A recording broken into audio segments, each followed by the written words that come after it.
ہمارے جو اسلاف ہیں صحابہ کرام کے بعد ائمہ، یہ ہمارے اسلاف میں چوٹی میں ہیں۔ ان اسلاف میں، ان ائمہ میں دو بنیادی قسمیں ہیں، ایک محدثین اور ایک فقہاء۔ محدثین ان کا کام کیا تھا؟ قرآن تو اللہ نے خود جمع کر دیا تھا، میں پہلے دن بیان کر چکا ہوں حضور کے سیرہ مبارک میں۔ حضور نے صحابہ کو اسی ترتیب سے قرآن پڑھا دیا اور سینکڑوں صحابہ نے یاد کر لیا۔ پھر جو کمی اگر رہ گئی تھی کتابی شکل میں حضرت ابو بکر لے آئے، پھر اگر اس میں کوئی فرق پڑ رہا تھا پڑھنے کے انداز میں تو ایک کتابت کے اوپر جمع کر دیا حضرت عثمان نے۔ بات ختم ہو گئی۔ خلافت راشدہ میں قرآن کا معاملہ تو محفوظیت کی آخری درجے کو پہنچ گیا۔ اب اصل مرحلہ کیا تھا؟ حضور کے اقوال مبارک کو جمع کرنا، ان کو بھی تو سمیٹنا ہے نا۔ صحابہ ہیں، منتشر ہو گئے ہیں، کوئی صحابی کوفے چلے گئے، کوئی صحابی دمشق چلے گئے، کوئی کہیں چلے گئے، کوئی کہیں چلے گئے۔ میزبان رسول جو ہے وہ دفن ہے قسطنطنیہ کی فصیل کے باہر، حضرت ابو ایوب انصاری رضی اللہ تعالی عنہ۔ اب ان سب کے پاس، کسی کے پاس اتنی احادیث، کسی کے پاس اتنی احادیث، ان کو جمع کرنے کا کام، پھر چھان پھٹک کرنے کا کام، پھر مرتب کرنے کا کام یہ کس نے کیا؟ محدثین کرام نے۔ بہت بڑے محسن ہیں اس امت کے محدثین کرام، پوری زندگیاں کھپائیں۔ ایسا بھی ہوا ہے ایک صحابی مدینے سے چلتے ہیں، ایک محدث مدینے سے چلتے ہیں، انہیں معلوم ہوتا ہے کہ ایک صحابی دمشق میں ہے، ایک حدیث وہ بیان کرتے ہیں، ذرا باریک باتیں سمجھ لیجئے گا۔ ان کو وہ حدیث معلوم تھی، لیکن وہ حدیث 3 راویوں کے راستے سے آ رہی تھی۔ ان کے پاس جو حدیث تھی وہ 2 راویوں کے حوالے سے تھی۔ اب وہ جاتے ہیں اور وہ بیت المقدس کا اور وہ دمشق کا سفر کرتے ہیں صرف اس حدیث کو سننے کے لیے، سواری سے اترتے بھی نہیں۔ میں نے سنا ہے آپ حضور کی یہ حدیث بیان کرتے ہیں، جی ہاں، ذرا مجھے سنا دیجئے۔ سنا دیا، ویسے ہی اپنے اونٹ کی جو ہے گردن موڑ لی کہ واپس، بھائی اترو، ٹھہرو، قیام کرو۔ نہیں، میں صرف ایک حدیث رسول تم سے سننے کے لیے آیا تھا، میں اپنے اس سفر میں کوئی اور مقصد جمع نہیں کرنا چاہتا۔ یہ کام کیا محدثین نے۔ بہرحال میں اس وقت جمع و تدوین حدیث کے موضوع پر میری گفتگو نہیں ہے، لیکن چونکہ ہمارے اس جدید دور کے فتنوں میں ایک فتنہ ہے انکار حدیث کا۔ لوگ سمجھتے ہیں جیسے کہ ڈرائنگ روم میں بیٹھے ہوئے آرام سے کتابیں پڑھتے ہیں، شاید ایسے ہی محدثین کا کام تھا۔ انہوں نے جس طرح زندگیاں لگائی ہیں اور جس طریقے سے حدیث کو جمع کرنے کے لیے مشقتیں جھیلی ہیں، اس کا آج ہم تصور نہیں کر سکتے۔ اچھا، وہ تو محدثین کرام ہیں، ان میں بھی اب ایک کا نام نوٹ کر لیجئے، چوٹی پہ کون ہے؟ امام بخاری، امام مسلم، امام ترمذی، امام احمد ابن حنبل، امام ابن ماجہ، امام ابو داؤد، سب ہیں، لیکن چوٹی پر رئیس المحدثین کون ہے؟ امام بخاری۔ اچھا، اب تیسرا طبقہ ہے ہمارے ہاں، دوسرا، وہ ہے فقہاء۔ قرآن بھی جمع ہو گیا، حدیث بھی آ گئی، اب اس سے احکام نکالنے بھی تو ہے نا، استدلال کرنا ہے، حدیثوں کو جوڑنا ہے، قرآن کے ساتھ ان کا ربط تلاش کرنا ہے، اور پھر کوئی حکم تلاش کرنا ہے، اجتہاد کرنا ہے۔ یہ کام جنہوں نے کیا انہیں ہم کیا کہتے ہیں؟ فقہاء کرام۔ اور ان میں بہرحال جو لوگ یہاں جمع ہیں، مجھے یقین ہے کہ وہ اس بات کو تسلیم کرتے ہوں گے کہ ان میں چوٹی پر ہیں امام ابو حنیفہ رحمۃ اللہ علیہ، امام اعظم۔ ٹھیک ہے، کسی کی رائے ذرا مختلف بھی ہو سکتی ہے، کوئی شافعی مسلک کا ہے تو امام شافعی کو بہرحال وہ اونچا درجہ دے گا، مالکی مسلک کا ہے تو امام مالک سے اسے زیادہ نسبت ہے۔ لیکن واقعہ یہ ہے، پوری دنیا نے تسلیم کیا ہے کہ قانون کا جتنا سینس امام ابو حنیفہ کو ہے، قانون ایک علیحدہ شے ہے، اخلاقیات علیحدہ چیز ہیں، ایک شے کا اخلاقی تقاضا کچھ اور ہے، قانونی تقاضا کچھ اور ہے۔ آپ کو کسی نے تھپڑ مارا، اخلاقی تقاضا کیا ہے؟ معاف کر دو بھائی۔ اور قانونی تقاضا کیا ہے؟ جوابی تھپڑ رسید کرو، اس لیے کہ اگر یہ نہیں کرو گے تو اس کی ہمت افزائی ہوگی، یہ کسی اور کو بھی تھپڑ مارے گا۔ قانون کا تقاضا یہ ہے، السن بالسن، دانت کا بدلہ دانت، والحزن بالحزن، کان کا بدلہ کان، قانون یہ ہے۔ اور اخلاق کا تقاضا کیا ہے؟ وَإِن تَعْفُوا وَتَصْفَحُوا وَتَغْفِرُوا، اگر تم بخش دو، معاف کر دیا کرو، لوگوں سے درگزر کیا کرو، فَإِنَّ اللَّهَ غَفُورٌ الرحیم، تو اللہ بھی تو غفور الرحیم ہے۔ تقاضے متضاد ہو گئے کہ نہیں؟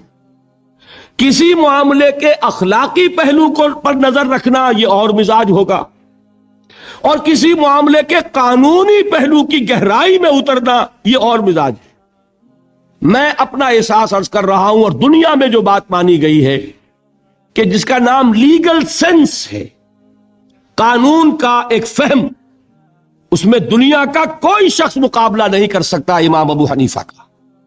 آپ صحابہ کو ان سے مستثنا کر دیجئے، ظاہر بات ہے انبیاء اور رسولوں کا معاملہ نہیں ہے، تو باقی انسانی نوع انسانی کے اندر امام ابو حنیفہ کا پلے کا کوئی شخص، ان کے برابر کا کوئی شخص قانون کا فہم رکھنے والا آج تک پیدا نہیں۔ تو سید الفقہاء کون ہوئے؟ امام ابو حنیفہ۔ اور رئیس المحدثین کون ہے؟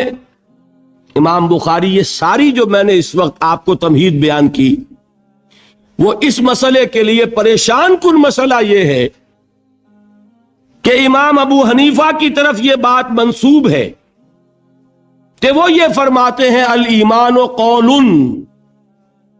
ایمان نام ہے صرف قول کا، عمل اس میں زیر بحث نہیں آتا۔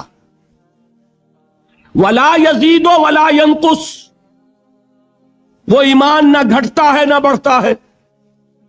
ایک سٹیٹمنٹ سمجھ میں آ گیا نا؟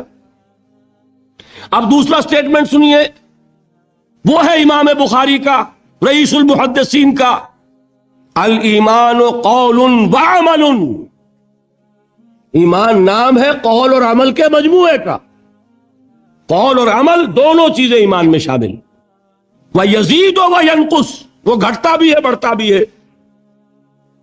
ایک مسلمان کو پریشان ہو جانا چاہیے کہ نہیں؟ ایمان جیسی بنیادی بات، سارا قصر تو یہیں سے تعمیر ہونا ہے، جڑ بنیاد ایمان ہے۔ ایمان کے بارے میں کوئی 14ویں صدی کے 15ویں صدی ہجری کے کوئی علماء ہوں، بڑے سے بڑے ہوں، ان کا اختلاف ہو جائے تو تشویش نہیں ہوگی۔ یہ کن کے درمیان اختلاف ہو رہا ہے؟ رئیس المحدثین امام بخاری اور سید الفقہاء امام ابو حنیفہ۔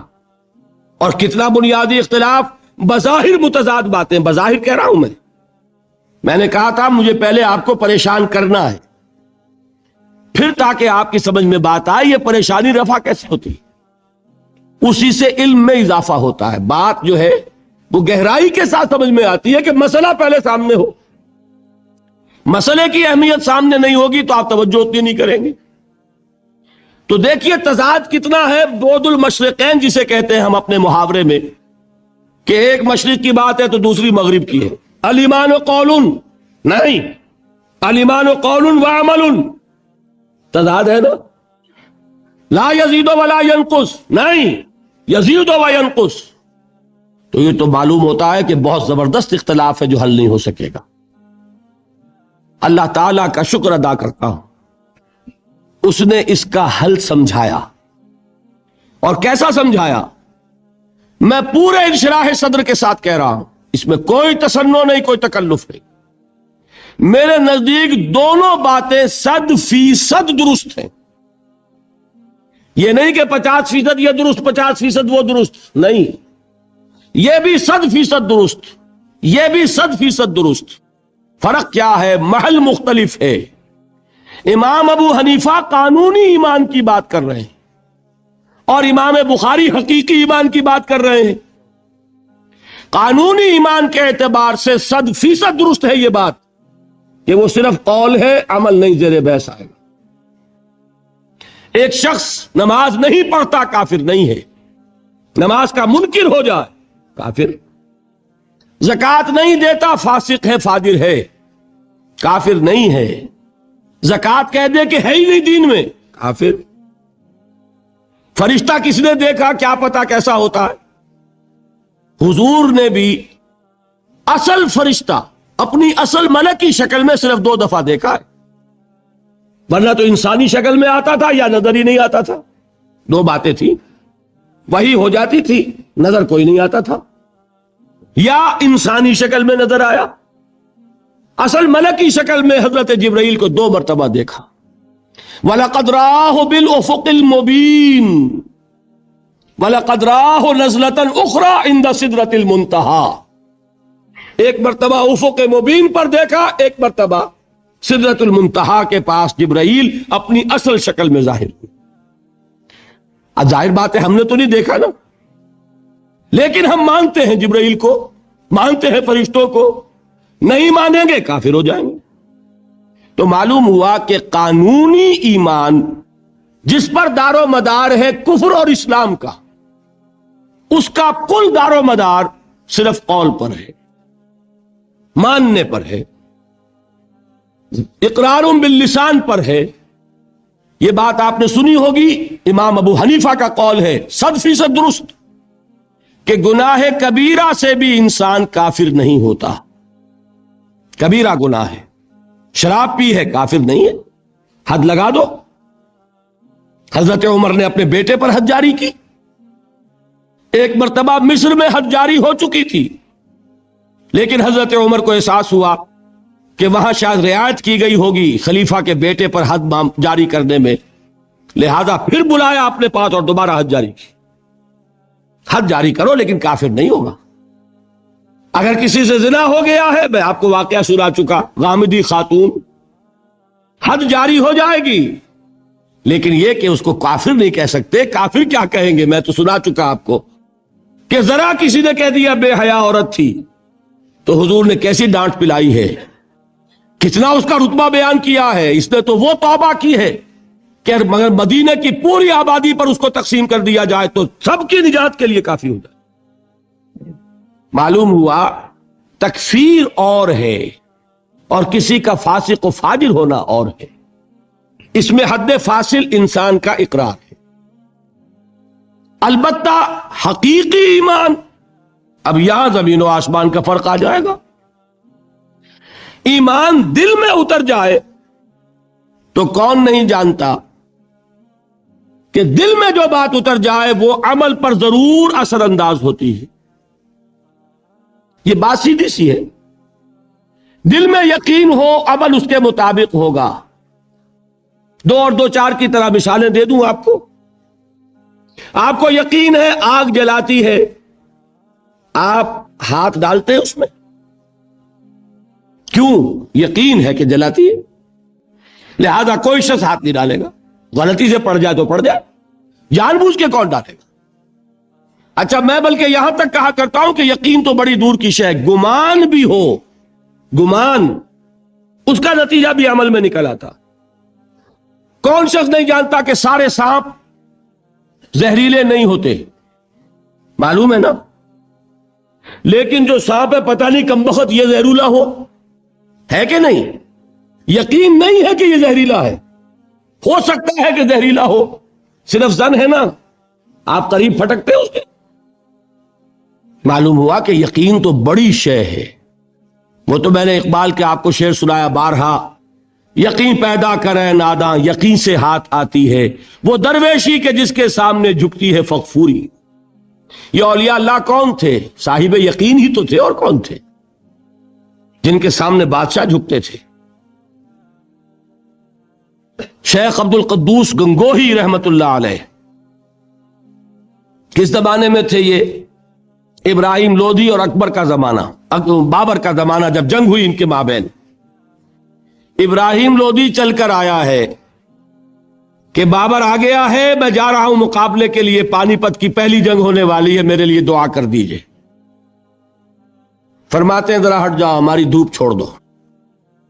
دعا نہیں کی اور وہ شکست اس نے کھائی، مارا گیا۔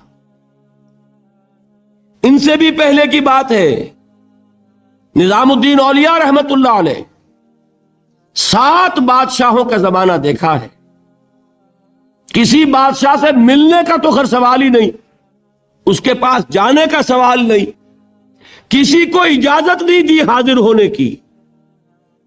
ایک بادشاہ نے کہا کہ آپ کیسے روک سکتے ہیں، میں آ جاؤں گا۔ تو جواب یہ لکھوایا ہے کہ درویش نے اپنے گھر کے 2 دروازے رکھے ہوئے ہیں، بادشاہ ایک دروازے سے داخل ہوگا، درویش دوسرے سے نکل جائے گا۔ بادشاہ چاہتا ہے اذن باریابی، اور سلطان الہند پھر کون ہوا؟ سلطان الہند تو پھر نظام الدین اولیاء ہوئے، جس کی قدم بوسی کے لیے بادشاہ آنا چاہتا ہے اور وہ اجازت نہیں دے رہے، اس لیے ان کا نام ہے سلطان الہند، حضرت نظام الدین اولیاء رحمت اللہ علیہ۔ تو یہ جان لیجئے۔ ایک اور کا واقعہ ابو علی قلندر کا، نواب ٹونک نے جاگیر کے لیے ایک وثیقہ بھیج دیا، ہم نے آپ کی خانقاہ کے لیے اتنے گاؤں کی جاگیر لکھ دی۔ اسی کاغذ کے پشت پر ایک شعر لکھا، ماں آبروئے فقر و قناعت نہ باختیم، با میر خان بگوئے کہ روزی مقدر است۔ جاؤ میر خان سے کہہ دو، نواب ٹونک سے، ہماری روزی اللہ کے ہاں مقدر ہے، لکھی ہوئی ہے، ہم تمہارے ہاتھ اپنے فقر اور درویشی کی عزت بیچنا نہیں چاہتے، لے جاؤ اپنا وثیقہ۔ کون تھے یہ؟ صاحب یقین۔ یقین پیدا کرے ناداں، یقین سے ہاتھ آتی ہے وہ درویشی کہ جس کے سامنے جھکتی ہے فغفوری۔ شہنشاہ ہند اذن باریابی چاہے اجازت نہ ملے، وہ یقین کی بات ہے۔ آپ سوچئے یقین پیدا ہو جائے تو کیا ہوگا؟ اس کی ایک شکل تو میں کل آپ کو دکھا چکا، توکل ہوگا، راضی برضا ہوں گے، خوف نہیں ہوگا، حزن نہیں ہوگا، ڈر کاہے کا، میرا محافظ میرا رب۔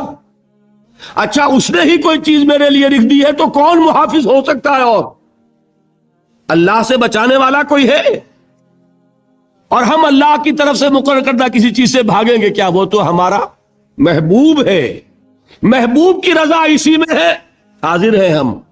نہ شبد نصیب دشمن کے شبد ہلاکے تیغت، سری دوستہ سلامت کے تو خنجر آزمائے۔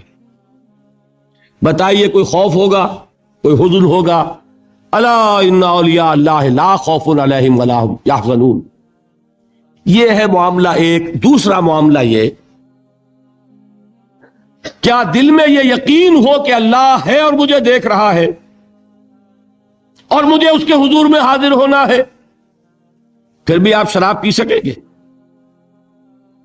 بتائیے، دل میں یقین ہو کہ اللہ مجھے دیکھ رہا ہے، آپ زنا کر سکیں گے؟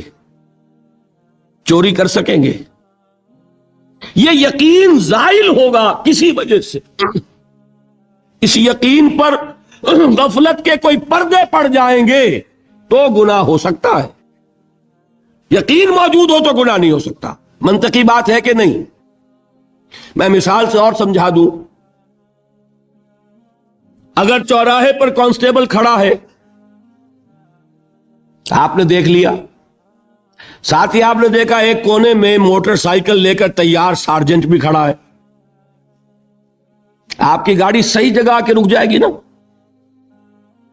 1 انچ آگے نہیں بڑھے گی۔ اور اگر آپ نے دیکھا کہ چوراہا خالی ہے، کوئی دیکھنے والا ہے نہیں، تو اچھے اچھے بھی دائیں بائیں دیکھ کے نکل جاتے ہیں کہ نہیں؟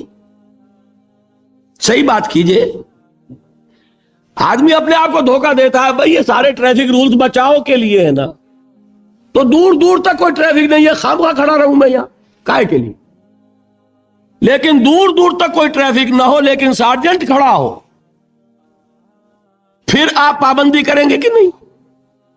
حالانکہ اس کی کیا حیثیت ہے، کیا اس کی تنخواہ، کیا اس کی حیثیت، کیا اس کی اتھارٹی، کتنی وہ سزا دلوا دے گا؟ اول تو پاکستان میں تو 2-4 روپے سے وہی معاملہ طے ہو جائے گا، اس سے زیادہ کی بات ہی نہیں۔ لیکن یہ کہ وہیں آپ کی گاڑی آ کر رک جاتی ہے۔ اگر یہ یقین ہو کہ اللہ ہے اور مجھے دیکھ رہا ہے تو کیا اس کا قانون توڑیں گے آپ؟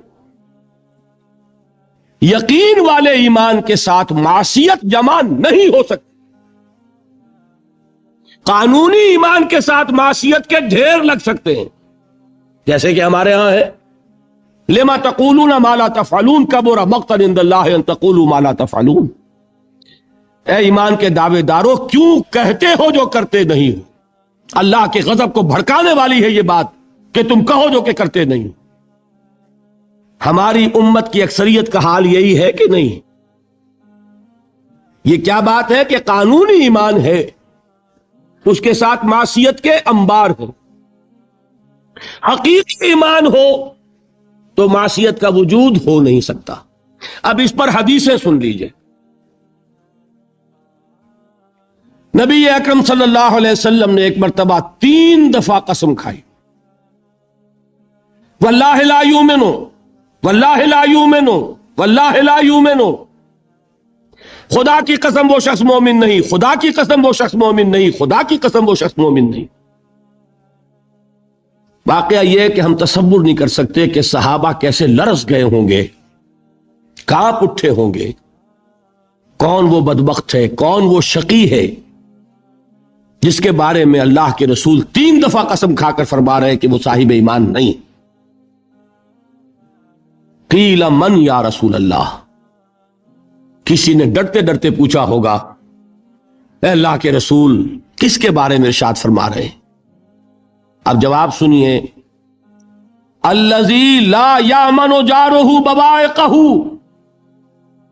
وہ شخص کے جس کی ایذا رسانی کی وجہ سے، جس کی بدخلقی کی وجہ سے اس کا پڑوسی امن میں نہیں ہے. یہ کوئی گناہ کبیرہ ہے؟ آپ کی فہرست میں تو گناہ ہی نہیں، کبیرہ کیا سوال، صغیرہ بھی نہیں. زیادہ آپ یہ کہیں گے کہ ذرا بد اخلاقی ہے، کج خلقی ہے، بس اچھا کردار کا معاملہ نہیں ہے، یہ کہیں گے. گناہ کی فہرست میں نہیں آئے گی بات.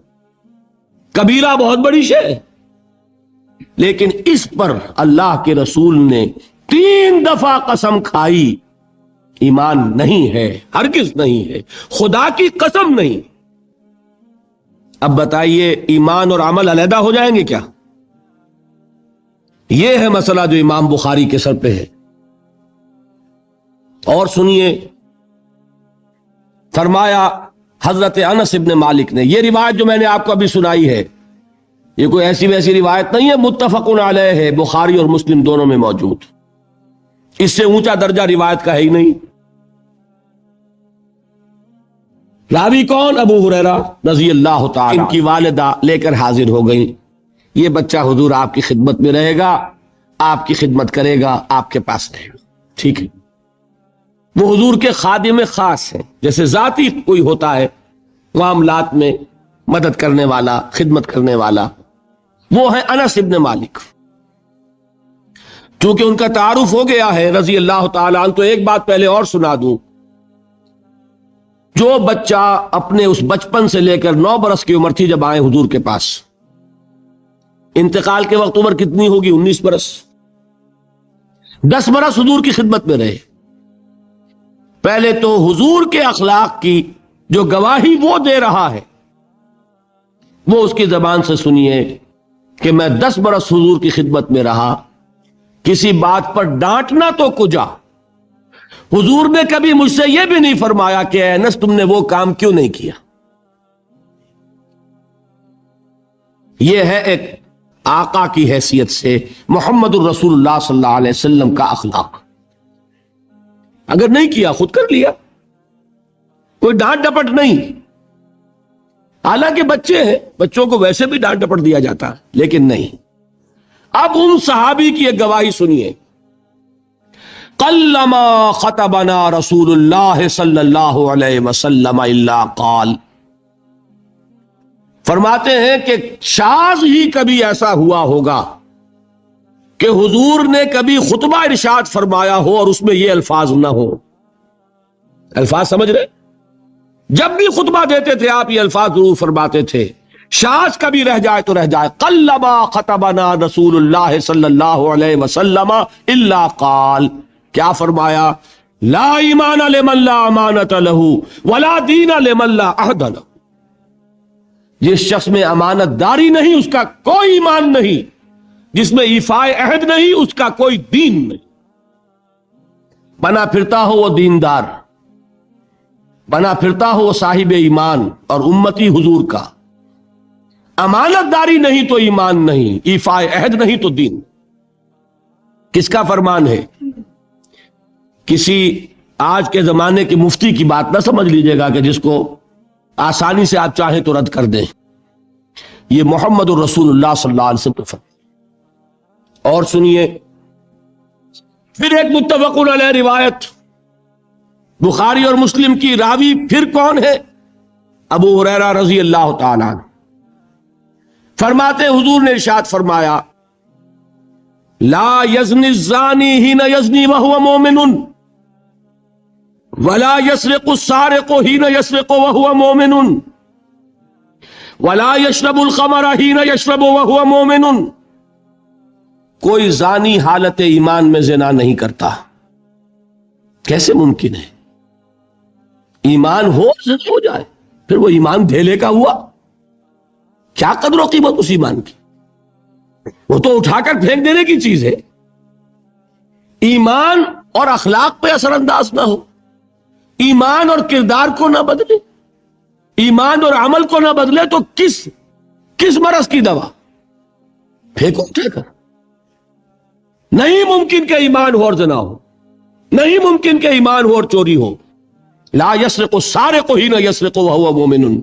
کوئی چور حالت ایمان میں چوری نہیں کرتا، کوئی شرابی حالت ایمان میں شراب نہیں پیتا. ولا یشرب الخمر حین یشرب وہو مومن. کوئی شراب پینے والا وہ مومن نہیں ہوتا جب وہ شراب پی رہا ہوتا، اس وقت اس کے دل سے ایمان نکل جاتا ہے. اب دیکھیے یہاں کیا میں نے کل بتایا تھا، مغالطے کیا ہو گئے؟ مغالطے یہ ہو گئے کہ اس کو سمجھ لیا قانونی بات. یہ قانونی بات نہیں ہے، وہ قانونی ایمان کی بات نہیں ہو رہی، یہ حقیقی ایمان کی بات ہو رہی. قانونی ایمان کی بات ہو تو یہ کافر ہو گیا. پھر کافر نہیں ہے. قانونی ایمان کا دار و مدار قول پر ہے. یہ وہ حقیقی ایمان ہے، قلبی یقین والا ایمان. اس کے بارے میں فرمایا جا رہا ہے وہ دل سے نکل جاتا ہے تو گناہ ہو سکتا ہے. ایک اور حدیث میں حضور نے اس کو اور واضح کر دیا، جب کوئی شخص گناہ کرتا ہے تو ایمان اس کے دل سے نکل کر اور اس کے سر پر منڈلاتا ہے جیسے پرندہ ہو. اگر توبہ کرتا ہے تو واپس لوٹ آتا ہے، توبہ نہیں کرتا تو رخصت ہو جاتا ہے. بتائیے کوئی اشتباہ رہ گیا؟ لیکن خدا کے لیے دو انتہاؤں سے اپنے آپ کو بچائیے. ایک انتہا یہ کہ اس حدیث کی بنا پر آپ کافر قرار دے دیں. یہ غلطی کس سے ہوئی؟ کل بتایا تھا بھائی، کس سے؟ خوارج سے. خوارج سے یہی غلطی ہوئی. وہ فارسی کا ایک مصرع ہے کہ مردی و نامردی قدم فاصلہ دارت. یہ باریک جیسے بال کا سب فرق ہوتا ہے لیکن زمین و آسمان کے نتیجے نکل آتے. انہوں نے ایسی حدیثوں کی بنا پر یہ فیصلہ کر دیا پھر اگر ایمان نہیں ہے تو کافر ہے. کتنا یہ آسانی سے نتیجہ نکل آیا. ایمان نہیں ہے تو کافر ہے. لا ایمان لمن لا امانت لہو. کوئی شخص امانت میں خیانت کرتا ہے تو اس میں ایمان نہیں ہے، ایمان نہیں ہے تو کافر ہے. کافر ہے تو مرتد ہے، مرتد ہے تو واجب القتل ہے. کہاں سے کہاں بات پہنچ گئی؟ بہت بڑی غلطی، بہت بڑی گمراہی. دوسری طرف ایک ہمارے ہاں اور انداز ہے کہ وہ جنت و دوزخ کے فیصلے اور قیامت کے اور آخرت کے فیصلے بھی قانونی اسلام کی بنیاد پر کرتے ہیں. انہیں یہ سمجھ لینا چاہیے یہ قانونی اسلام دنیا میں مفید ہے، آخرت میں وہ یقین والا ایمان ہوگا تو مفید ہوگا. یہ چیز ذہن سے نکل گئی. اور برا نہ مانیے، یہ اہل سنت کے اکثر عوام کے ذہنوں سے یہ بات نکل گئی. وہ یہ سمجھتے ہیں ہمارے پاس سرٹیفکیٹ ہے، ہم مسلمان ہیں، مسلمان ہیں تو صاحب ایمان ہے، صاحب ایمان ہے تو جنت ہم پر واجب اور دوزخ ہم پر حرام. یہ آپ کے دل میں لکھا ہوا ہے کہ نہیں؟ جب دل میں یہ لکھا ہوا ہوگا تو پھر کرو گناہ، کیوں نہ کرو؟ کیوں حرام خوری نہ کرو؟ کیوں رشوتیں نہ لو؟ کیوں بددیانتی نہ کرو؟ جبکہ دوزخ تو آپ پر حرام ہے ہی ہے، آپ کو کوئی چیز نقصان پہنچا ہی نہیں سکتی۔ یہ مرجیہ کا عقیدہ تھا اصل میں، یہ دوسری انتہا تھی جو آج اہل سنت کے اکثر لوگوں کے دلوں میں بات بیٹھ گئی، عوام کے اندر جو ہلاک ہے۔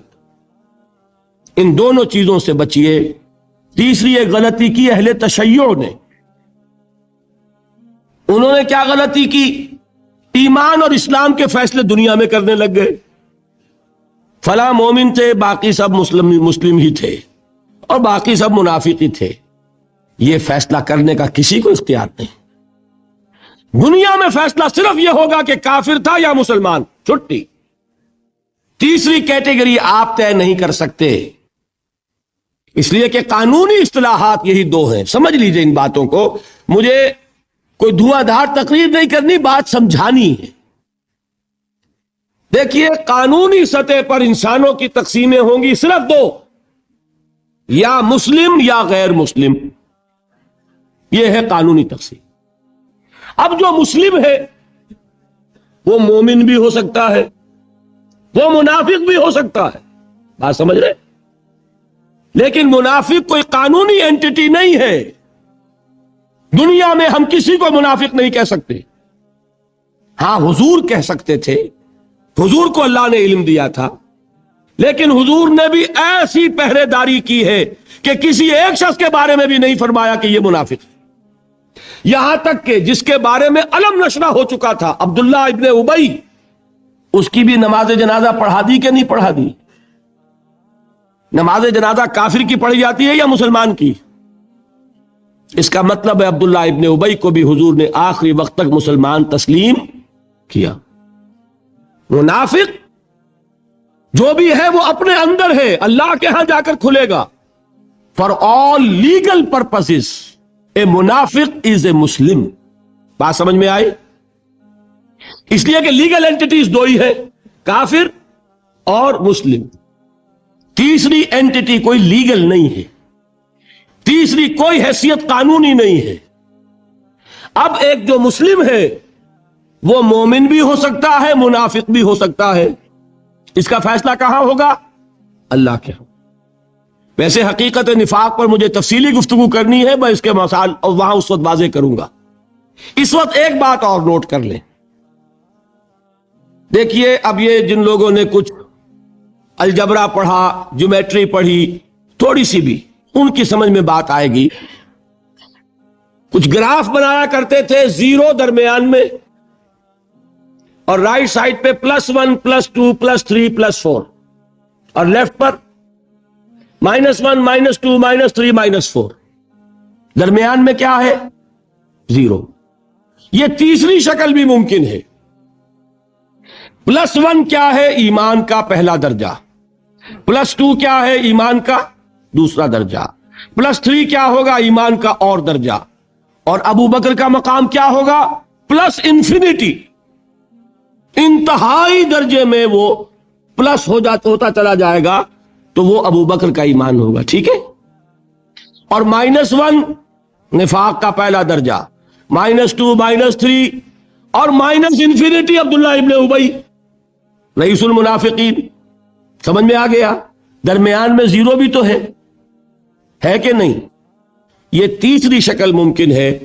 جو شخص مسلم ہے وہ نہ مومن ہو نہ منافق ہو، بین بین ہو، یہ بھی ممکن ہے۔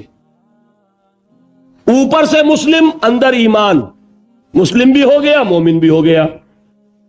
اوپر سے مسلم، اندر منافق، مسلم بھی ہو گیا، منافق بھی ہو گیا۔ اوپر سے مسلم، اندر نہ نفاق نہ ایمان، اب وہ نرا مسلم ہو گیا۔ اور سچ پوچھئے تو ہم جو بیٹھے ہیں وہ وہی کچھ ہے، اللہ ماشاء اللہ منافق نہیں ہے۔ اللہ کے فضل و کرم سے کوئی ہوگا، ہم نہیں جانتے، منافق نہیں ہے۔ یہ بڑا دھوکہ پڑ جاتا ہے بعض اوقات کہ ہم اپنے جذبات میں آ کر کہہ بیٹھتے ہیں یہ مسلمان منافق ہے۔ منافق نہیں ہے، ہاں مومن بھی نہیں، ایمان کسی اور شے کا نام ہے۔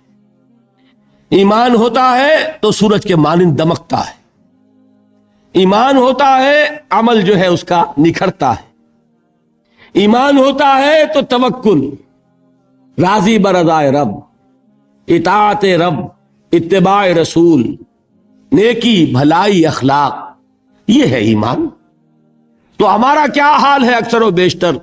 نہ مومن نہ منافق، بین بین میں ہے۔ اور یہ آیت جس پر میں گفتگو کر رہا ہوں یہ اصل میں ایسے ہی لوگوں سے متعلق ہے۔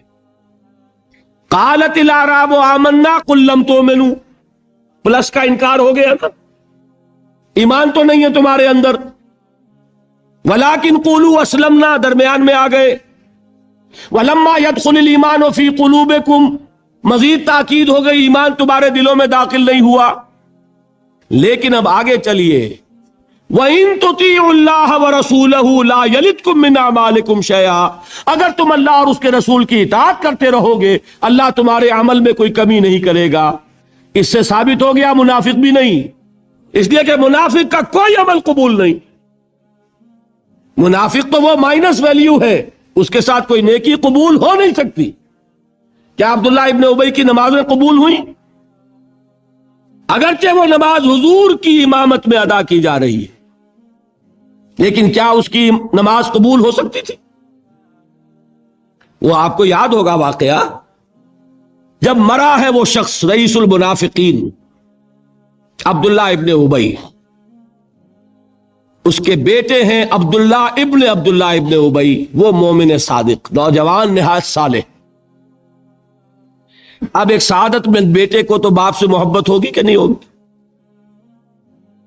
وہ بیٹا حاضر ہوتا ہے حضور کی خدمت میں، حضور میرے والد کا انتقال ہو گیا، آپ اپنا کرتا عنایت فرما دیجئے تاکہ میں اس کو کفن دوں۔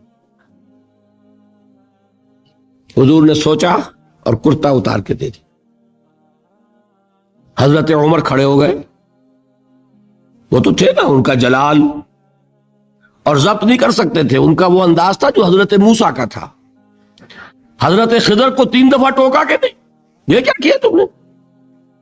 بغیر کسی جرم کے اس بچے کو ختم کر دیا، یہ کیا کیا تم نے؟ کشتی کو تم نے توڑ دیا، مارو گے ان کو جو اس کے اندر سوار ہے، یہ کیا کیا؟ یہ دیوار سیدھی کر دی، یہ بدبخت انہوں نے ہمیں کھانے کو بھی نہیں دیا اور ان کی دیوار سیدھی کر رہے ہیں۔ تو حضرت موسیٰ علیہ السلام خاموش نہیں رہ سکتے تھے۔ انک لن تستطیع معی صبرا، یہی معاملہ حضرت عمر فاروق کا تھا۔ کھڑے ہو گئے، حضور کیا کر رہے ہیں؟ اس دشمن خدا کو آپ اپنا کرتا دے رہے ہیں؟ اس نے یہ کیا، اس نے یہ کیا، اس نے یہ کیا۔ حضور مسکرا کر فرماتے ہیں، عمر میرا کرتا اسے اللہ کے عذاب سے نہیں بچا سکے گا۔ کبھی سنا آپ نے؟ لیکن ایک ہے مروت، ایک ہے شرافت۔ اس نیک اور صالح نوجوان نے آ کر مجھ سے ایک بات کہی، مجھ سے سوال کیا نا، کیا میری شرافت اور مروت اسے گوارا کر سکتی ہے کہ اس کا ہاتھ میں خالی لوٹا دوں؟ لیکن یہ نہیں کہ میرا کرتا اسے عذاب سے بچا لے گا۔ لیس للانسان الا ما سعى وان سعيه سوف يرى، نہیں ہے انسان کے لیے مگر وہی کچھ جس کے لیے اس نے محنت کی، بھاگ دوڑ کی، جو کمائی کی ہے وہی ملے گا، اور جو کمائی ہے وہ ضائع نہیں کی جائے گی، وہ دکھا دی جائے گی، یہ ہے تمہاری کمائی۔ تو انسان کا معاملہ تو عمل سے ہے نا۔ اور میں یہ بھی بتا دوں، لطیف باتیں ہیں یہ کرتا حضور نے دیا کیوں؟ ایک تو آپ کی شرافت اور مروت، اسی شرافت اور مروت کا ایک اور پہلو یہ تھا، حضور اس شخص کا ایک احسان اپنے اوپر سمجھتے تھے۔ غزوہ بدر میں حضرت عباس حضور کے چچا کفار کی طرف سے آئے تھے، ایمان نہیں لائے تھے اس وقت تک، اور وہ اسیران بدر میں تھے۔ بدر کی جنگ کے بعد جو قیدی تھے ان میں عباس بھی ہیں رضی اللہ تعالی عنہ۔ ان کو پاس کرتا نہیں تھا، کرتے کی ضرورت پیش آئی، وہ طویل القامت انسان تھے۔ عبداللہ ابن ابی نے اس وقت کرتا دیا تھا عباس کو، اس کو محمد الرسول اللہ اپنے اوپر ایک احسان سمجھتے تھے کہ میرے چچا کو اس شخص نے ایک وقت میں کرتا دیا تھا۔ آج در حقیقت محمد الرسول اللہ صلی اللہ علیہ وسلم نے اپنے اس احسان کا بدلہ چکایا۔ بہرحال بات جو ہو رہی تھی اس کو سمجھیے، منافق اندر جو کچھ ہے وہ ہے اور اللہ جانتا ہے، اللہ کا رسول جانتا تھا لیکن اس نے اس کو چھپایا اور تاکید کر دی، جس کو بتایا بھی ایک صاحب حضرت حذیفہ ابن یمان، کچھ منافقوں کے نام بتا دیے تھے آپ نے، یہ میں واقعہ آپ کو پورا سناؤں گا جبکہ نفاق پر گفتگو ہوگی، لیکن ساتھ ہی کہہ دیا تھا دیکھنا کسی کو بتانا نہیں، یہ میرا راز ہے تمہارے پاس۔ اب لوگ ان سے پوچھتے بھی تھے، وہ بتاتے نہیں تھے، ان کا نام پڑ گیا صاحب و سر نبی، یہ نبی کے رازدان ہیں، ان کے پاس نبی کا ایک راز ہے، وہ راز ہی رہا۔ میں بتاؤں گا کہ کس نے پوچھا تھا، وہ تب نفاق کی حقیقت سمجھ میں آئے گی۔ بہرحال یہ بات سمجھ لیں، قانوناً ایک شخص مسلمان ہے، حقیقت کے اعتبار سے اس کی تین شکلیں ہو سکتی ہیں، یا مثبت طور پر مومن اور ایمان کے درجات بے شمار ہوں گے، +1 سے لے کر +انفینٹی تک، یا منفی طور پر منافق، -1 سے لے کر اور -انفینٹی تک، اور درمیان میں ایک زیرو کا مقام بھی ہے، نہ منافق نہ مومن، بس وہ مسلمان ہے، وہ ہے جس کو فرمایا گیا ان تطیعوا اللہ ورسولہ، دیکھو ایمان تو تمہارے دلوں میں نہیں ہے، لیکن اگر تم اطاعت کرتے رہو گے اللہ کے اور اس کے رسول کی، اس حالت میں لا یلدکم من اعمالکم شیئا، اللہ تمہارے اعمال میں کوئی کمی نہیں کرے گا، اس کے اجر و ثواب سے تمہیں محروم نہیں رکھے گا۔ دیکھیے بات سمجھ لیں، بظاہر ہماری منطق کے خلاف بات جا رہی ہے، ایمان کے بغیر عمل قبول ہونا چاہیے، بڑی آسانی سے آپ کہہ دیں گے نہیں ہونا چاہیے، لیکن آپ سوچ لیجئے سب سے زیادہ خطرہ پھر ہم ہی کو ہوگا کہ ہماری یہ نمازیں بھی قبول ہوں گی کہ نہیں ہوں گی، وہ ایمان ہے کہ نہیں ہے، وہ دلی یقین والا ایمان، قانونی ایمان تو ہے، سب کو ہے، میرے پاس بھی ہے، آپ کے پاس بھی ہے۔ یہی وجہ ہے دیکھیے کہ اللہ تعالیٰ نے اپنی یہاں 2 صفات کا حوالہ دیا۔ یہ جو قرآن مجید کی آیات عموماً ختم ہوتی ہیں اللہ کے اسماء و صفات پر، وَهُوَ السَّمِيعُ الْبَصِيرُ وَهُوَ الْعَزِيزُ الْحَكِيمُ وَهُوَ الْعَلِيمُ الْخَبِيرُ، تو آپ کا کیا خیال ہے الٹپ آتی ہیں؟ یہ بڑی حکمت کے ساتھ آتی ہیں، مضمون کے ساتھ، مناسبت کے ساتھ، اللہ کی صفات، اللہ کے نام، خاص سبب ہے۔ یہاں فرمایا، آیت ختم ہوئی ان اللہ غفور الرحیم، یہ اللہ کی شان غفاری اور شان رحیمی کا صدقہ ہے کہ اس حالت میں بھی اطاعت کرو گے تو اللہ قبول فرما لے گا، ورنہ صحیح بات تو یہی بنتی ہے کہ ایمان کے بغیر اطاعت قبول نہ ہو۔ بات سمجھ میں آئی؟ یہ رعایت دی جا رہی ہے تمہیں کہ اگرچہ تمہارے دلوں میں ایمان داخل نہیں ہوا، تاحال لم تؤمنوا، تم ہرگز مومن نہیں کہہ سکتے اپنے آپ کو صرف مسلمان کہہ سکتے ہو، لیکن اگر اس حال میں بھی اطاعت کرتے رہو گے تو اللہ تعالیٰ تمہارے اعمال کے اجر و ثواب کو روکے گا نہیں، کیوں؟ وہ غفور ہے، وہ رحیم ہے۔ قالت الاعراب آمنا قل لم تؤمنوا ولكن قولوا اسلمنا ولما يدخل الايمان في قلوبكم وان تطيعوا الله ورسوله لا يلدكم من اعمالكم شيئا ان الله غفور رحيم۔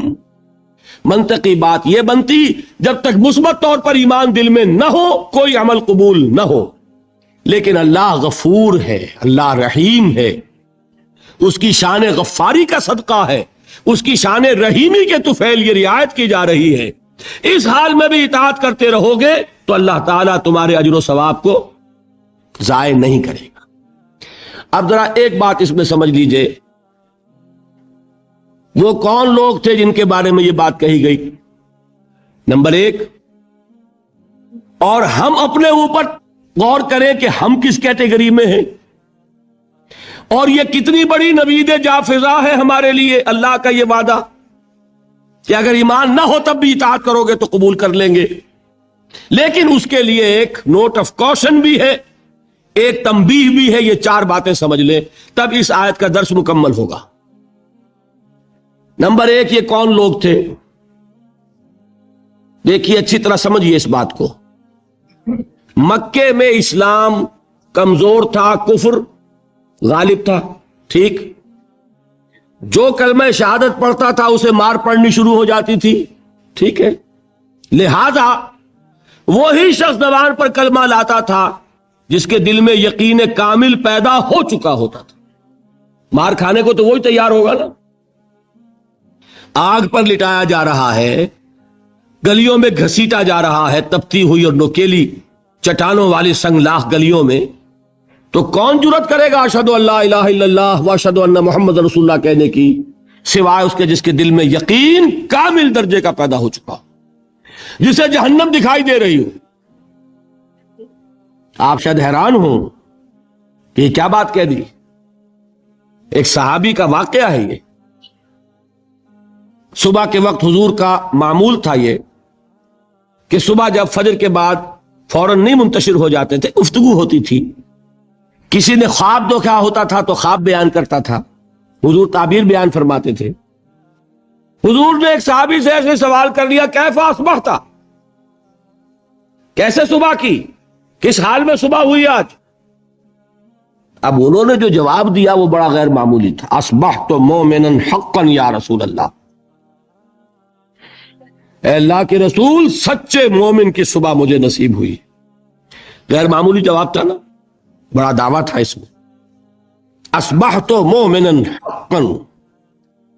حضور نے پوچھا لکل شیء صفۃ فما صفۃ ایمانک، ہر شے کی کوئی کیفیت ہوتی ہے، صفات سے چیزیں پہچانی جاتی ہیں. تو تم جو کہہ رہے ہو کہ تم نے سچے مومن کی صبح کی ہے، تو تمہارے اس ایمان کی کیا کیفیت ہے، کیا صفت ہے، ذرا بیان کرو. اس کا جواب انہوں نے دیا، کانی انظر الی الجنہ کانی انظر الی النار. اے اللہ کے رسول میری کیفیت یہ ہے کہ جیسے میں جہنم کو اپنی آنکھوں سے دیکھ رہا ہوں اور جیسے کہ جنت میری نگاہوں کے سامنے موجود. وہ یقین کی کیفیت اللہ نے مجھے عطا فرمائی.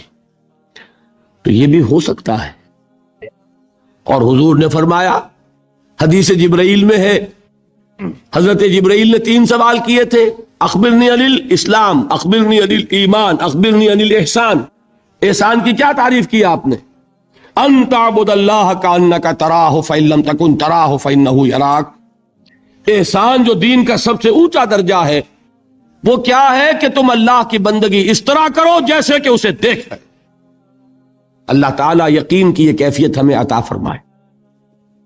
بہرحال میں بیان یہ کر رہا تھا کہ وہ لوگ جو ایمان لائے مکے میں، وہ تھے کہ جو یقین کامل پیدا ہوا تو انہوں نے کلمہ شہادت ادا کیا. گویا ایمان پہلے، اسلام بعد میں، ٹھیک. لیکن مدینے میں آ کر حالت بدل گئی. اب مار نہیں پڑتی. کبھی کبھی جنگ آ جاتی ہے، کہتے ہیں نکلو اللہ کی راہ میں، ویسے تو مارنی پڑتی نا. لہذا اب صورت بدلنی شروع ہوئی. ایسے لوگ بھی تھے مدنی دور میں بھی جو یقین کامل کے بعد ہی ایمان لاتے تھے اور اسلام لاتے تھے. لیکن ایسے لوگ بھی اب شروع ہو گئے کہ بھئی پورے قبیلے نے فیصلہ کر لیا ہے ایمان لانے کا، چلو تم بھی جاؤ.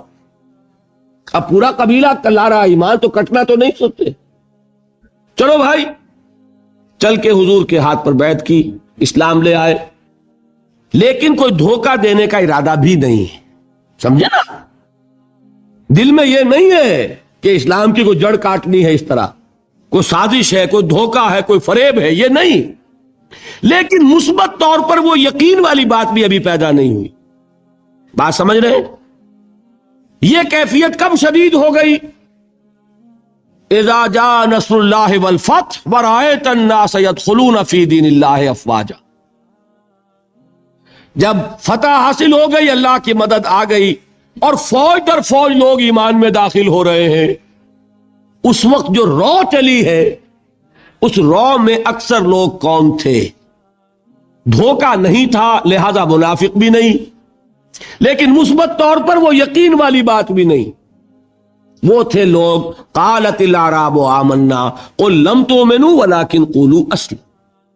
یہ بدو دعویٰ کر رہے ہیں ہم ایمان لے آئے. اے نبی ان سے کہہ دیجئے تم ایمان ہرگز نہیں لائے ہو، یوں کہو ہم اسلام لے آئے ہیں. وَلَمَّا يَدْخُلِ الْإِيمَانُ فِي قُلُوبِكُمْ، اور ایمان ابھی تمہارے دلوں میں داخل نہیں ہوا، لیکن ہم اپنی شان غفاری اور شان رحیمی کے طفیل تم سے یہ رعایت کر رہے ہیں، اگر اطاعت کرتے رہو گے اللہ اور اس کے رسول کی تو تمہارے اعمال میں کوئی کمی نہیں ہوگی. سمجھ آ گئی بات؟ اب اپنی حالت پر غور کیجئے، ہمارا حال کیا ہے؟ وہاں رو چلی تھی اور یہاں ایک چکر چل رہا ہے. باپ کا بیٹا مسلمان، اس کا اگلا بیٹا مسلمان. وہ جو میں نے کہا تھا ہم مسلمان کیوں ہیں؟ By accident of birth. ہم سوچ کر ایمان لائیں کیا؟ ہم نے خود غور و فکر کے بعد ایمان قبول کیا ہے. اللہ جس سے توفیق دے دے، ہو سکتا ہے، اب بھی ہو سکتا ہے. سوچئے، غور کیجئے، تفکر کیجئے، شعوری طور پر ایمان لائیے، وہ ایمان اور ہوگا. اب تک ہم میں سے اکثر کا حال کیا ہے کہ صرف ایک چکر ہے نسلی، نسل بعد نسل اسلام آ گیا. اسلام تو آ گیا، کیا ایمان بھی آ جائے گا اس طرح؟ ایمان نہیں آتا اس طرح، اسلام آیا ہے. ہمارا حال کیا ہے اکثر و بیشتر؟ وہ اسی آیت کے مصداق ہے. قالت الاعراب آمنا قل لم تؤمنوا ولكن قولوا اسلمنا ولما يدخل الايمان في قلوبكم. تو بتائیے ہمارے لیے کتنی بڑی نوید ہے یہ، کتنی بڑی خوشخبری ہے یہ کہ اللہ نے یہ وعدہ کر لیا ہے. اگر بات یہ ہوگی کہ جب تک ایمان نہیں ہوگی نہ نماز قبول نہ روزہ قبول، تو ہمارا کوئی مقام پھر تھا؟ اللہ نے کتنی بڑی اپنی رحمت فرمائی، کتنا فضل فرمایا. اس حالت میں بھی اطاعت کرو گے تو اللہ تمہارے اعمال کا اجر و ثواب عطا کر دے گا. اب چوتھی چیز، نوٹ آف کوشن، یہ اطاعت ہونی چاہیے کلی اطاعت، جزوی نہیں. جزوی اطاعت اطاعت نہیں. اللہ کے 10 احکام ہیں، 5 آپ نے مان لیے، 5 آپ نے ٹھوکر مار دی. کیا کہیں گے اسے؟ یہ اطاعت ہے؟ سمجھ لیجئے، یہ جزوی اطاعت اطاعت نہیں. اس پر تو اللہ کا غضب بھڑکتا ہے. افتؤمنون ببعض الکتاب وتکفرون ببعض، کیا تم ہماری شریعت، ہماری کتاب، ہمارے قانون، اس کے کچھ حصے کو مانتے اور کچھ کو نہیں مانتے؟ فما جزاء من يفعل ذلك منكم الا خزي في الحياة الدنيا ويوم القيامة يردون الى اشد العذاب. جو کوئی بھی یہ طرز عمل اختیار کرے گا اس کی سزا اس کے سوا اور کچھ نہیں ہے کہ دنیا میں انہیں ذلیل و خوار کر دیا جائے اور قیامت کے دن شدید ترین عذاب میں جھونک دیا جائے. وَمَا اللَّهُ بِغَافِلٍ عَمَّا تَعْمَلُونَ، اور اللہ غافل اور بے خبر نہیں ہے تمہارے کرتوتوں سے. He knows you through and through. وہ جانتا ہے، وہ تو تمہاری نیتوں کو جانتا ہے. ان اللہ لا ينظر الى صورکم ولا اموالکم ولكن ينظر الى قلوبکم واعمالکم. اللہ تمہاری صورتوں کو اور تمہارے مالوں کو نہیں دیکھتا، وہ تمہارے دلوں کو اور تمہارے عملوں کو دیکھتا ہے. یہ حدیث کے الفاظ. تو یہ جو جزوی اطاعت ہے یہ اطاعت نہیں کہلائے گی، بلکہ یہ تمسخر کہلائے گا، ڈٹھائی کہلائے گی، استہزاء کہلائے گا، دین کا مذاق اڑانا کہلائے گا. بات سمجھ رہے ہیں کہ نہیں؟ اور میں اور منطقی طور پر ثابت کر دوں کہ اگر آپ نے اللہ کے کچھ احکام مانے کچھ نہیں مانے، تو جو مانے وہ بھی اللہ کے نہیں مانے. بظاہر بات میں بڑی عجیب کہہ رہا ہوں، اللہ کا ایک حکم آپ نے مانا ایک نہیں مانا. بتائیے جو نہیں مانا کیوں نہیں مانا؟ کہ نفس کو پسند نہیں. جو مانا کیوں مانا؟ کہ نفس کو پسند ہے. دونوں حالتوں میں کس کی بات مانی؟ نفس کی. اگر اللہ کی بات ماننی تھی تو پھر تو وہ بات بھی اللہ کی. جب آپ نے اللہ کی ایک بات رد کر دی، کیوں؟ کہ نفس کو پسند نہیں. اور جو مانی تو اس لیے مانی کہ نفس نے ویٹو ہے، اوکے کر دیا، ٹھیک ہے. تو اصل آپ کا افسر کون ہوا؟ نفس یا اللہ؟ اللہ کا حکم ہوتا تو جو حکم ہے وہ ماننا پڑے گا. معلوم ہوا کہ آپ نے ویٹو دیا ہوا ہے نفس کو، تو جس کے پاس ویٹو اسی کی اطاعت. بظاہر آپ اللہ کا حکم مان رہے ہیں، حقیقت میں اپنے نفس کا حکم مان رہے ہیں. اللہ کہ آپ کی اطاعت کلی ہو، جو اللہ کا حکم سر تسلیم خم. ہاں یہ ہو سکتا ہے وقتی طور پر کوئی خطا ہو جائے، جذبات کی رو میں آپ بہہ گئے، غلطی ہو گئی. ایسا جب بھی ہوتا ہے فوراً توبہ کرتا ہے انسان. جذبات کا معاملہ ہوتا ہے جیسے کہ طوفان آتا ہے پہاڑی علاقے میں، میدانی علاقے میں سیلاب آئے گا تو آہستہ آہستہ آتا ہے اور آہستہ آہستہ اترتا بھی ہے. پہاڑی علاقے میں سیلاب آتا ہے تو طوفانی شکل میں آتا ہے، فوراً ختم بھی ہو جاتا ہے نا. ایسا جذبات کا معاملہ یہ ہوتا ہے، طوفان کی طرح جذبات چڑھے، اس وقت آپ سے غلطی ہو گئی، فوراً اتر جائے گا طوفان اور آپ پچھتائیں گے کہ میں کیا کر بیٹھا. فوراً رجوع کریں گے، فوراً توبہ کریں گے. ایسے شخص کی توبہ کو قبول کرنا اللہ نے اپنے ذمے قرار دیا. انما التوبۃ علی اللہ للذین یعملون السوء بجہالۃ ثم یتوبون من قریب. اللہ تعالیٰ کے ذمے ہے اپنے ایسے بندے کی توبہ قبول کرنا جو کہیں جہالت میں، نادانی میں، جذبات کی رو میں بہ کر غلط کام کر بیٹھتا ہے لیکن فوراً ہی توبہ کرتا. البتہ جان بوجھ کر آپ نے with cold reasoning، جیسے آپ کہتے ہیں نا cold blooded murder، ایک ہے جذبات میں آ کے کسی کو قتل کر دیا.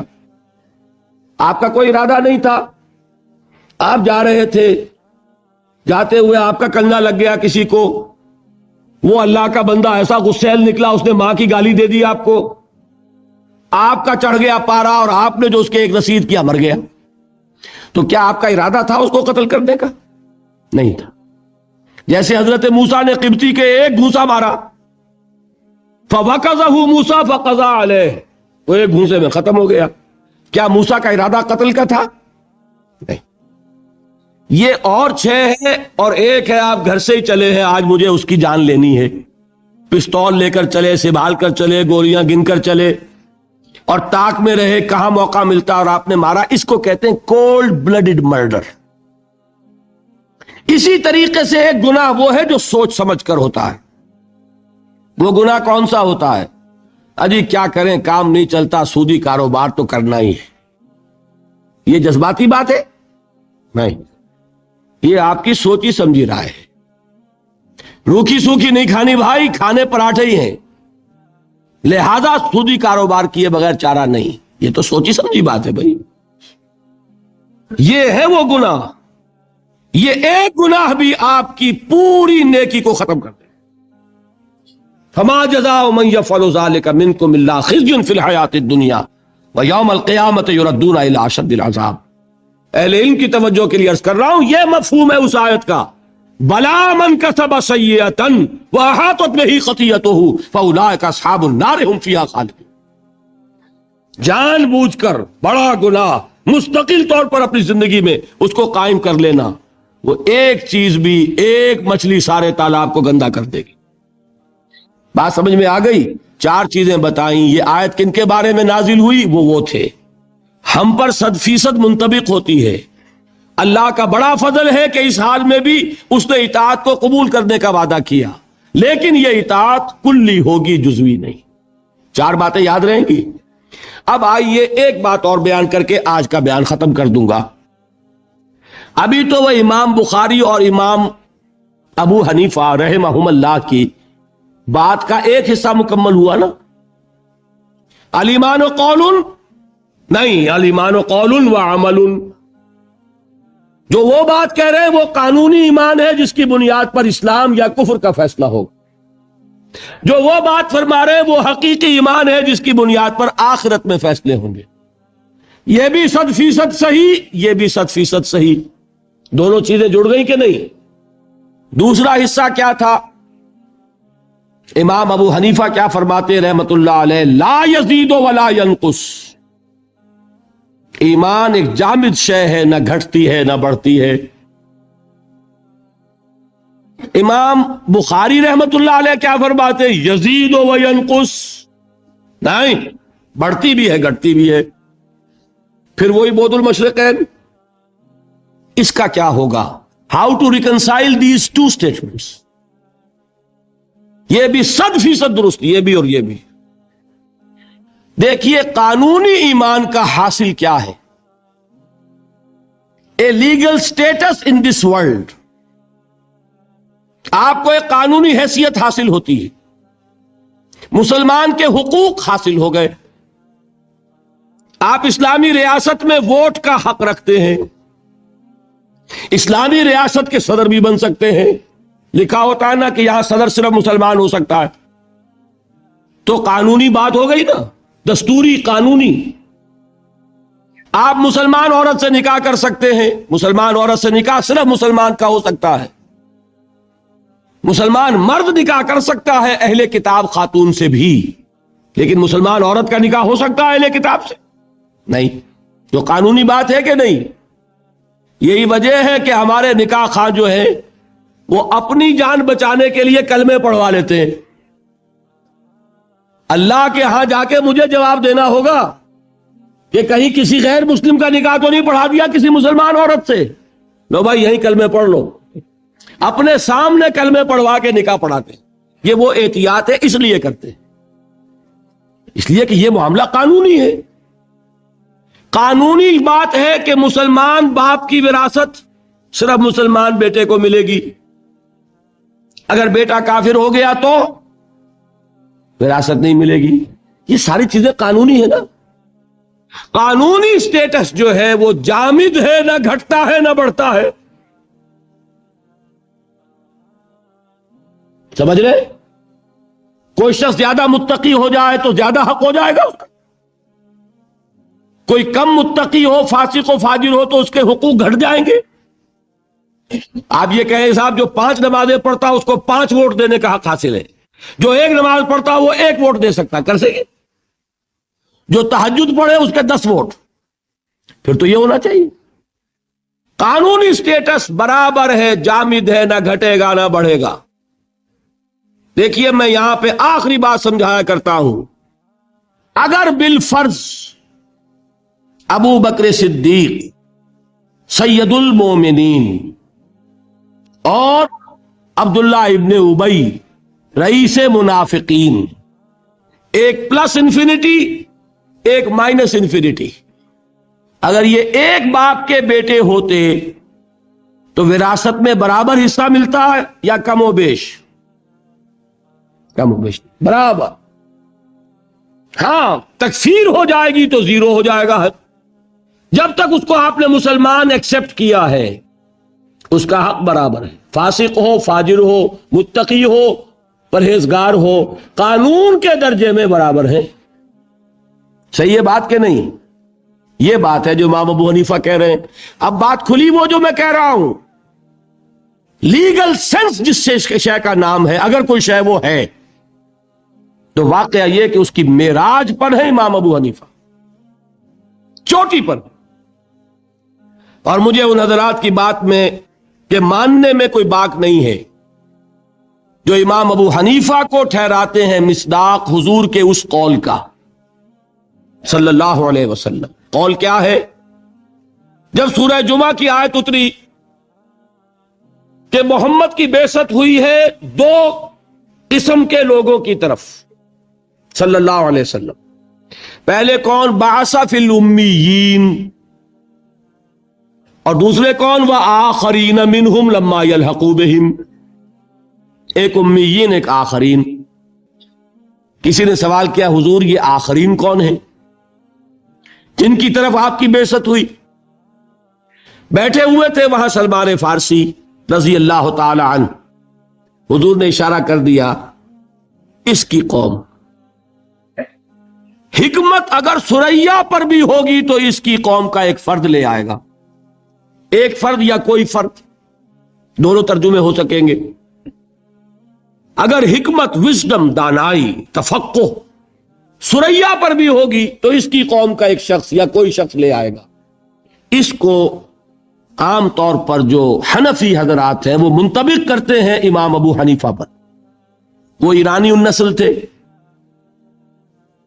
حضرت سلمان فارسی کے مانند، عرب نہیں تھے. باقی تینوں ائمہ عرب ہیں نسل کے اعتبار سے، امام مالک بھی، امام شافعی بھی، امام احمد ابن حنبل. لیکن امام ابو حنیفہ ایرانی النسل. حضور نے سلمان فارسی کی طرف اشارہ کر کے کہا یہ آخرین میں سے ہیں، اور ان کا مقام کیا ہے کہ حکمت اگر ثریا پر بھی ہوگی تو اس شخص کی قوم کا کوئی شخص لے آئے گا، اور یہی منطبق کیا جاتا ہے امام ابو حنیفہ پر. میں یہ سمجھتا ہوں کہ واقعتاً جو گہرا قانونی فہم اللہ تعالیٰ نے عطا فرمایا امام ابو حنیفہ کو، مجھے اس کا کوئی پیرلل نظر نہیں آتا.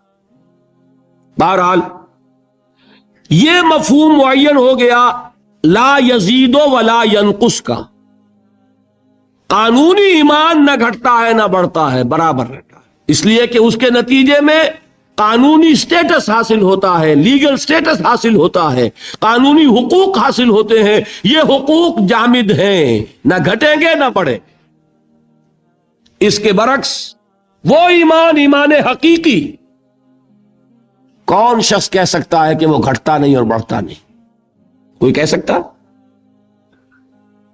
قرآن کہہ رہا ہو زادتہم ایمانا و تسلیما وما زادہم الا ایمانا و تسلیما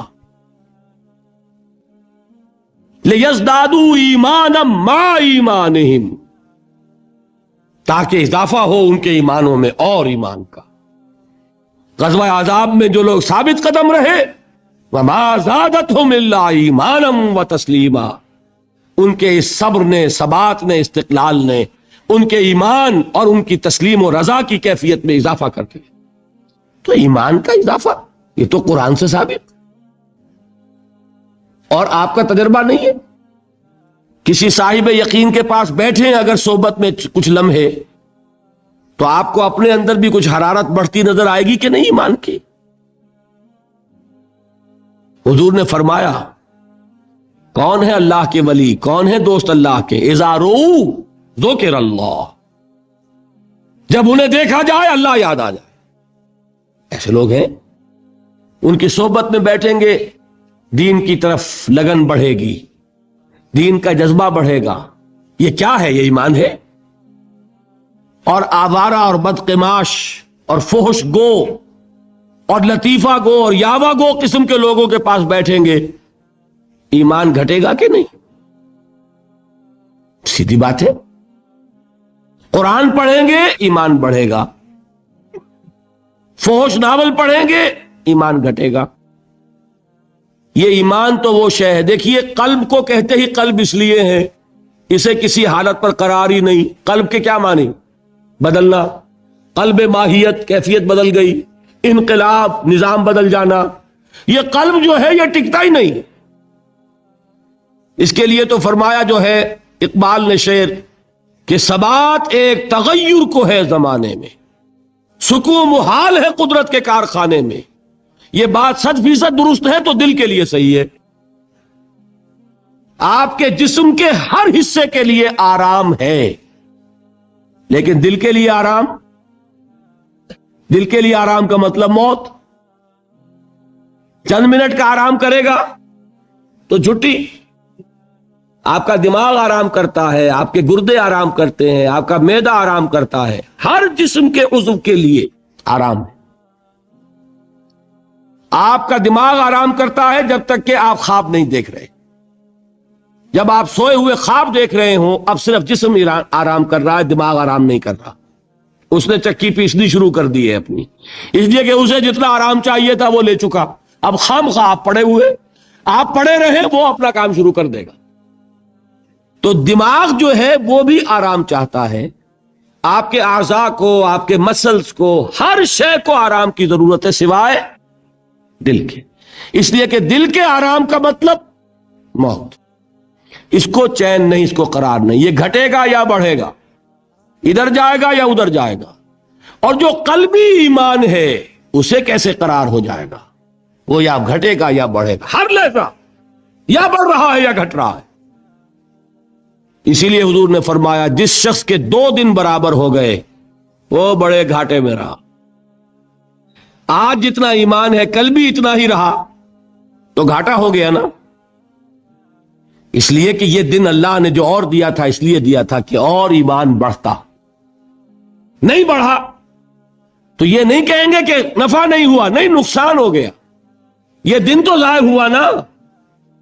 اس دن میں جو اضافہ ہونا چاہیے تھا وہ اضافہ نہیں ہوا، یہ دن جو ضائع گیا یہ گھاٹا ہے۔ جس شخص کے 2 دن مساوی ہیں وہ گھاٹے میں۔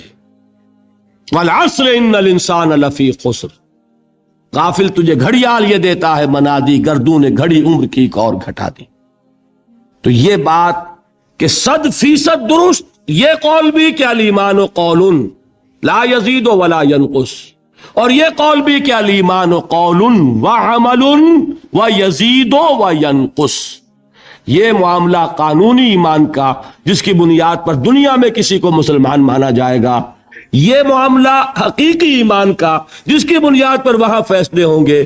اس معاملے میں اس سطح پر ایمان اور عمل صالح یوں جڑ جاتے ہیں۔